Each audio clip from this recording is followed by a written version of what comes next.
They say it all the time, but all good things have to come to an end. Once again, a Duke baseball season falling short of the ultimate trip to Omaha. The Blue Devils will not be playing in the College World Series this season. Let's get into it here on today's episode of Locked On Blue Devils.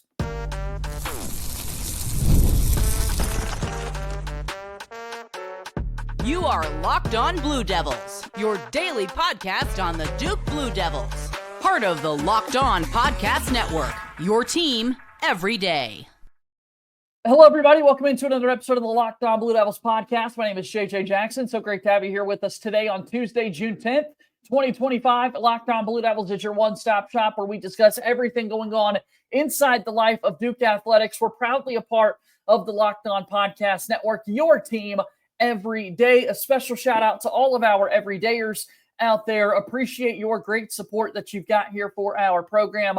As on today's show, we got to dive in to the college baseball that was played by the Blue Devils over the course of the weekend. Duke falling in the Super Regionals to Murray State. The Blue Devils will not be traveling to Omaha for the College World Series, and the news continues to pour in today as we've learned that Duke baseball head coach Chris Pollard no longer has that title, as he's accepted the job to become the head coach of the Virginia Cavaliers. Who better to break all this down than my good pal Scott Medlin, who's going to join me on the show once again. If you have not done so already, please be sure to follow and subscribe to Locked On Blue Devils for free, wherever it is that you get your podcasts. Leave us a 5-star rating and written review. Go ahead and like this video, share it with your friends, and let's continue to grow the audience here within the world of Locked On Blue Devils. So without further ado, proud to bring him on to today's show. Scott Medlin back with us here. And Scott, we got to talk about the unfortunate weekend that was for the Blue Devils as, their season ends in disappointment there in the Super Regionals. Yeah, it's an unfortunate situation. In game one, things went Duke's way. It basically followed the script almost to a T on how the season went. Game two is actually funny, and I make this joke a lot, especially the last 6-8 weeks, that Duke was the away team on the scoreboard that night. Right. So they scored first, 2-0. And I'm like, we've not done this before, so I'm not sure how this thing works. Usually it's the other team scored 2, Duke down 2-0, then they go from there. And obviously that was just a house of horrors that afternoon. Those guys hit the baseball anyway from Murray State. Yeah. I mean, we looked at the averages as the weekend was going. You're talking about they got guys, their seventh man is hitting 350, 11 homers, 75 RBIs. Jeez. Leadoff man going into last night, 20 homers and 65 or 68 ribbies, and he hit 2 more last night, which is really kind of the part of the deal to put the final nail in the coffin, unfortunately. But Murray State's teams, I mean, they swang the bat. They were not afraid of anybody. And when Duke got down early last night, I'm thinking, okay, this is fine. They scored the bottom of the next inning, 2-1. Okay, this is actually feeling like a Duke baseball game to me.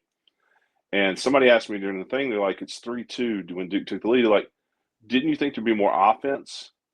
And I was like, well, if there was more offense, this would be Murray State all day. Because I think they were the ones that wanted to score 10 and 12 runs. Duke wanted to keep it in the 3 to 4 run range, somewhere in that ballpark, so that, they could keep it toward the end where they follows exactly suit. And to be honest with you, Zatowski only really made one mistake early. Yep. He left one up. And from there, I mean, Easterly came in. Easterly made the one mistake that ended up being the home run that they took the lead on. And then Talon was wild to start out with. But once he slowed down and got into it a little bit, and you could kind of tell when he was throwing his pitches, he throws a great fastball anyway, but he kept leaving his shoulder open. It was one of the things I've noticed a lot watching him pitch over the last 2 years. So at the end of the day, Murray State hit the baseball when they needed to. Duke, unfortunately, I thought they pressed a lot. I think I made this joke last week. We were joking about AJ Gracia, and I mentioned that it was the Gracia track because last year that's all he did. Well, last night he was 5 feet away from 2 home runs. Yeah. Guy made a great catch against the wall that, another 2 feet, it's over. And then same place almost just about, he's standing a foot from the wall and makes the catch. So, baseball is a game of inches. Yeah. And the ball takes some weird bounces. And, the one mistake that was made on the triple, the ball took a funny bounce off the little weird indention that they just added this season. And it is what it is at the end of the day. I wish, as a Duke fan, I wish Murray State nothing but luck. I really hope they can come win the national championship. Yeah. At the end of the day, I would love to see them in Coastal playing a week from tonight for the championship. Again, I mean, to think about, there have only been 4 teams ever in the College World Series that were number 4 seeds in regional play, make it to Omaha, make it to the College World Series. Speaks to the rarity that we're seeing there, and it just comes at the dismay of a Duke team that felt like, wow, this is our opportunity to win a super regional. I'm sure Ole Miss was thinking the same thing when they're hosting the Oxford regional, that they're going to be able to get by Murray. Or you're not worried about Murray State. We're worried about Georgia Tech and Danny Hall being in his final season. No, Ole Miss had to worry about Murray State being the team ultimately gets that win there. But speaking to kind of the series playing out, a big storyline going into it, obviously, was AJ Gracia. And as we talked about last week, he is suspended for that first game after being ejected out of the Athens regional. And Kyle Johnson's got to fill in, and then Duke's got to make some lineup shifts and that sort of thing. All said, hindsight now being 2020, looking back at everything, it's kind of crazy to think about the game that Gracia didn't play is the one that Duke actually won. KJ was unbelievable that day. Yeah. I mean, he gets his first at bat. He crushes one. I think it was a 2-0 game at that point. He tied it 2-2. Then he made a couple great plays in the outfield. Did you sense it coming? I mean, when you're filling in and it was, I'm going to be honest with you. By the second hit he got, I'm like, this dude I think is going to have a night. Yeah. And when he's in the 7th inning there and Easterly comes in, he just starts taking off for the one catch. And I'm like, he's going to make that catch. Right. Because the angle we're at, we're just high enough above everything where we can see everything. And I'm like, that ball is coming down. I'm like, he's going to make it. And he just, I mean, the athlete that he is, he did a great job. And then almost 2 pitches later, almost did the same thing on the other side. So he saved at least probably 2-3 runs maybe. And the fact that he was able to fill in for Gracia and hit the baseball, and that was a huge deal because you go 0-1 there. But you talk about kind of poetic justice. Gracia's first at bat, he crushes a home run on Sunday. And then Miller comes up right behind him and hits one almost in the same spot. Right. Opposite field. So, it was, like I said, baseball is a funny sport. I'm up there laughing. Things are happening the way they do. And, I'm playing media, I guess is the right terminology there while I'm there at the games. But in the back of my mind, I'm thinking, man, if I'm at home, this is a great game to watch. If I didn't care about either one of these two teams, this is the kind of game. And then in the stage last night, there's so much high drama. Yeah. You're talking about ESPN. It's the only game. It's the last opportunity. It's the 8th team to go to Omaha. And, again, unfortunately, Duke just didn't hit the ball one more time than they could have. If we could have got to the in the 9th, 4-4, we go extras, who knows what happens. Yeah. Their pitcher was unbelievable. I think he ended up, if I remember right, 60 strikeouts on the season, 12 walks. Really good ratio.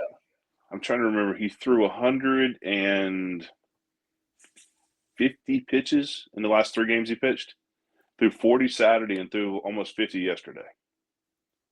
Or Sunday and almost yesterday. Yeah. So locked in. And they needed it. They needed it. And so Murray State's got this chance now to go to the World Series. We'll see what they're able to do. We also had the obstruction play and interference there that delayed the celebration for Murray State, rightfully gave Duke an opportunity for an extra life there, but ultimately not to be done. So Duke wins the first game of the series 7-4, falls 19-9 in game 2, and then ultimately falls 5-4. Falling shy of the Super Regionals. And Scott, we've got this bad trend now that Duke baseball has won the first game of Super Regional Series and now it's 3 straight times where they've dropped the next 2. I mean, what are the odds that happens? Just tough luck, tough go of it there for Duke, man. The sad thing is they're 0-7. 0-7 in the chance to go to the College World Series. And to be honest with you, I thought this team had it to get over the hump. Had it been anybody but Murray State, maybe it would have happened. Right. I mean, those guys, again, they were riding the high. Yeah. Murray State feels like they have it, you know? Yes. They're playing, and it, you know, some people, you kind of say that they were playing with house money. They really were. Mm-hmm. Like, it felt like Duke pressed more. It was like Duke had the pressure on them, and they were feeling it as the game went on, especially because Murray took the lead. And they still, I'll give them credit. They fought to the very end. And that was the blue-collar mentality. These guys brought their hard hat, brought their lunch pail. They fought every pitch of every game, and they left it out there on the field. And for the senior class, man, I absolutely hate it. Yeah. This is one of the best senior classes. I mean, I'm talking guys that are 6-year players. Some of them will be their final games ever. Yeah, hopefully, a couple of them will get drafted here in a couple of weeks. And I know I got to speak to one of the players as I was walking off the field, or as I was going to the car last night, and I told him, I said, man, I appreciate you guys, your heart. Yep. I said that the average fan won't see that, but I watched you guys for the 60-some games, right at 60 games they played. They played with heart. They gave it their all. They did the best they could to try to get every ball, get it in, try to play the game as right as they could. And not right enough, as unfortunately Duke falls there. And for we thought we'd be able to stop saying Duke hasn't been to the College World Series since 1961. That's going to live on, Scott. That's going to live on, unfortunately. And for Duke, they remain in the baseball news today as Coach Chris Pollard is headed out the door. He's going to be the next baseball coach at Virginia. We'll take a break. We'll talk about that when we return here on Locked On Blue Devils. Locked On Blue Devils here today is brought to you by our friends over at FanDuel. That's right, FanDuel is the best place to be betting on all the action there with the NBA playoffs in full swing every night, delivering highlight-worthy performances, major momentum shifts, can't miss moments, and so much more. Whether it's the game-winning shot or a breakout player, there has never been a better time to get yourselves in on the action. FanDuel makes it easy to stay in the game before tip-off and live with player props, performance trends, same-game parlays, and so much more. There are so many different ways to bet, to play smart, and win big. Are you new to FanDuel? Well, it's the perfect time to sign up. Head to FanDuel.com and place your first $5 bet. If it wins, you'll get $200 in bonus bets. It is NBA playoff time. The finals coming your way again tomorrow for Game 3 between the Thunder and the Pacers. This will be the first game of the series played at Indianapolis, scheduled for an 8:30 p.m. Eastern tip-off. Right now, our friends at FanDuel have OKC favored by 5.5 points. Go get in on that action. Make every moment more with FanDuel, the official sports betting partner of the NBA and a proud sponsor of Locked On Blue Devils. Okay, my guy Scott Medlin is here with me today talking about the end of the season for Duke baseball. We'll get to some basketball news in just a moment to wrap up the show, but do want to briefly touch on this. It's a evolving story that more details will come out in the days and weeks to come. We'll figure out the new coach coming in for the Blue Devils, but Chris Pollard wraps up his tenure as Duke's baseball head coach to head to Virginia. What is the immediate reaction, do you think, for the Duke baseball fan today when they see this news? Disbelief. Yeah. That's how I reacted. Yeah. And, we were kind of talking about it a minute ago before we got on. It was more of a win scenario as an if. All weekend, other guys were talking, and media folks were having the discussion. There's some guys that I know that do a lot of stuff, that travel a lot of places in the ACC. They were telling me that their sources were saying as soon as Duke's season ends, Pollard's going to be their guy going to Virginia. And, you know, as a Duke fan and as all Duke fans, we kind of got burnt with Mike Elko 2 years ago. Sure. But this is not a Mike Elko situation. This is a coach, in my opinion, who will go down as possibly the greatest Duke baseball coach of all time. That may be argued by folks who know more about Duke baseball than I do, but man has the most wins all time. And the fact of the matter is, he decided he wanted to go somewhere new, and maybe that's a new challenge for him. Obviously, I do believe it's a better payday. I saw what I thought his salary was here. I'm sure Virginia's going to give him more. His children, his oldest, I think his youngest son is a rising senior in high school. So it's a great time to do it. As the fan base, they couldn't believe it. And I fielded a lot of questions on Twitter today about it. And I look at it like this. It is a bad situation. Well, not a bad situation. It's a situation that stinks. You're really happy. You're on the high. Then the next day you have to go through this. But David Cutcliffe has said this for years, and David Cutcliffe is a wise man.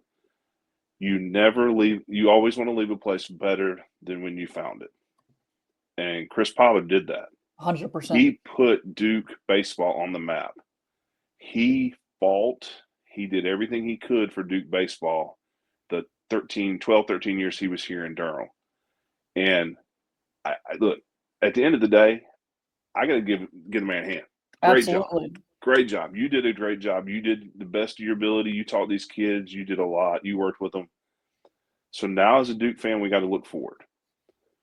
Where? That's a good question, because there's a lot of rumors out there right now. I have no ill will. And I hope Duke fans don't get that ill will. The man's do better himself. At the end of the day, I would do this for my family if the opportunity came and I could get paid more and doing the same job. I mean, what person would not do it to better themselves and better their family? That's just me. You know, some people will disagree with that, and that's okay.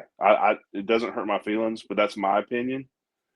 But as we go forward, I think Duke is set up.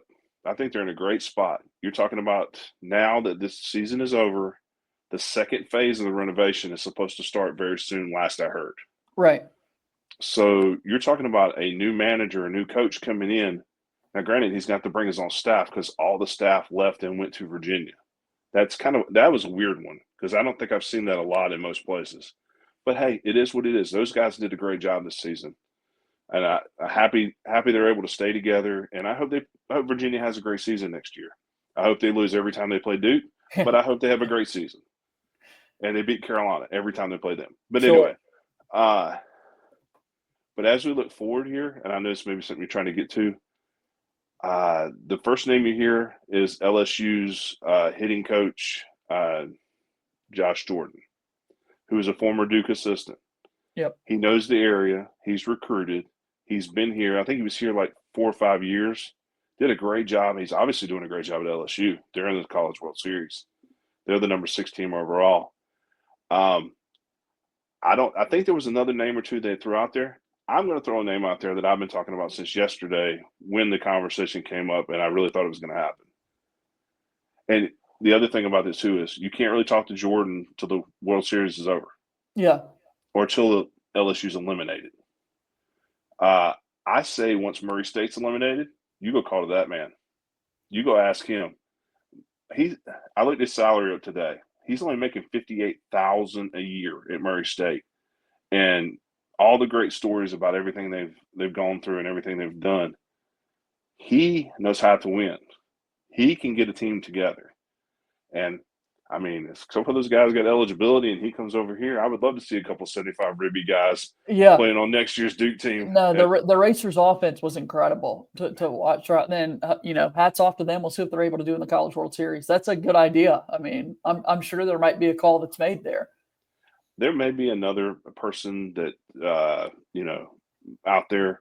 I know Duke's had a couple guys come through that were here during the days of Jordan and things like that. But those two, in my opinion, are the two top candidates in my thoughts. I mean, Jordan is the one that's getting pushed. We know. I say we. Somebody told me that knows LSU down there.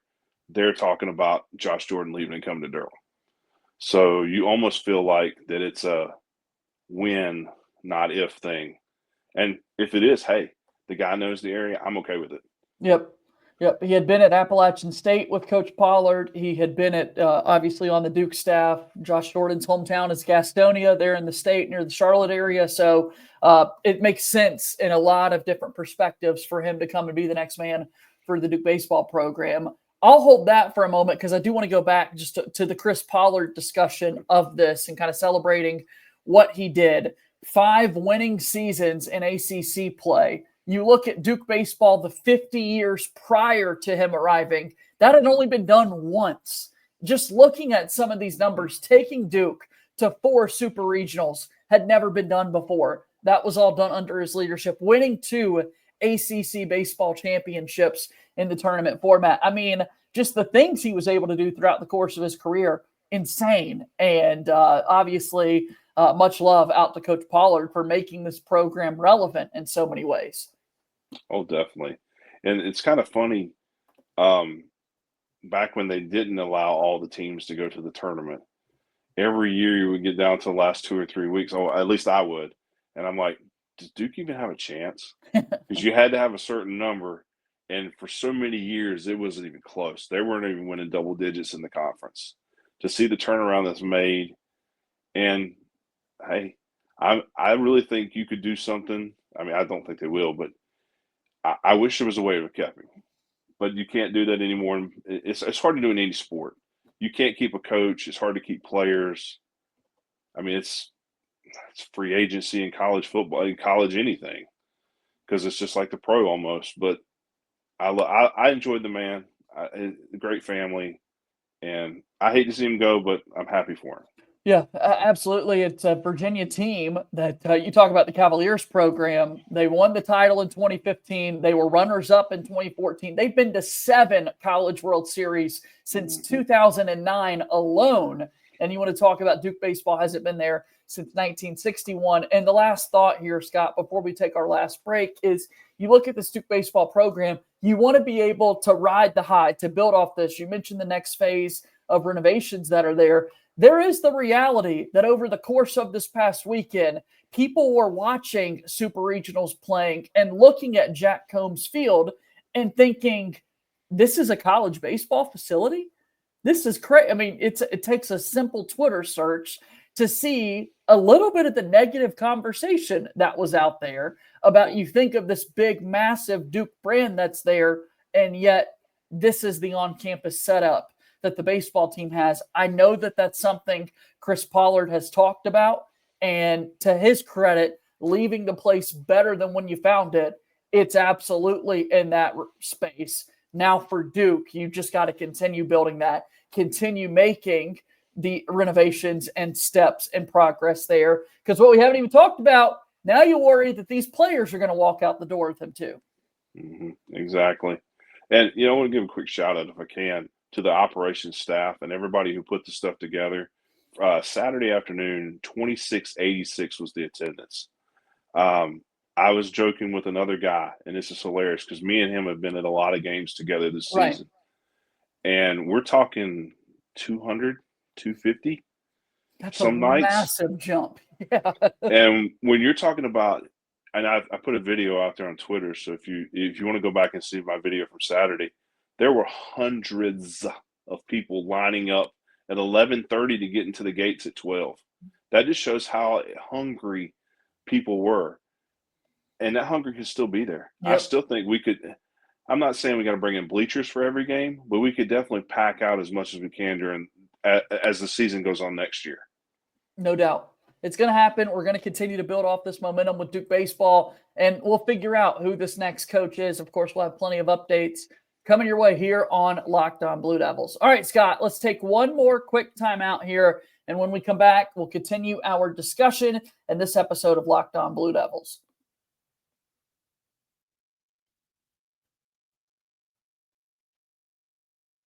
I want to say thank you so much for making Locked On Blue Devils your first listen and your first watch here on today's show. For your second listen, make sure that you check out the Portal Show with Locked On's very own Brian Smith, who has the latest rumors, portal entries, and signings.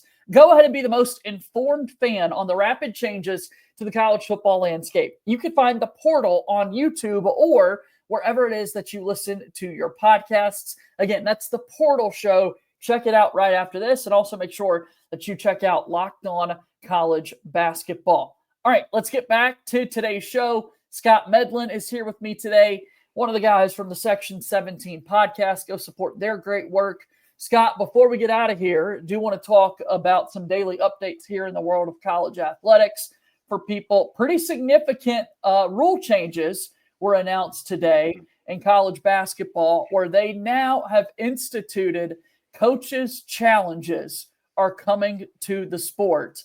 Really big deal here, where coaches, they're going to follow the NBA model where you can have up to 2 challenges. If your first one is successful, you get another one in lieu of a timeout. If your first one is not successful, no more challenges. You've got to have a timeout to take one.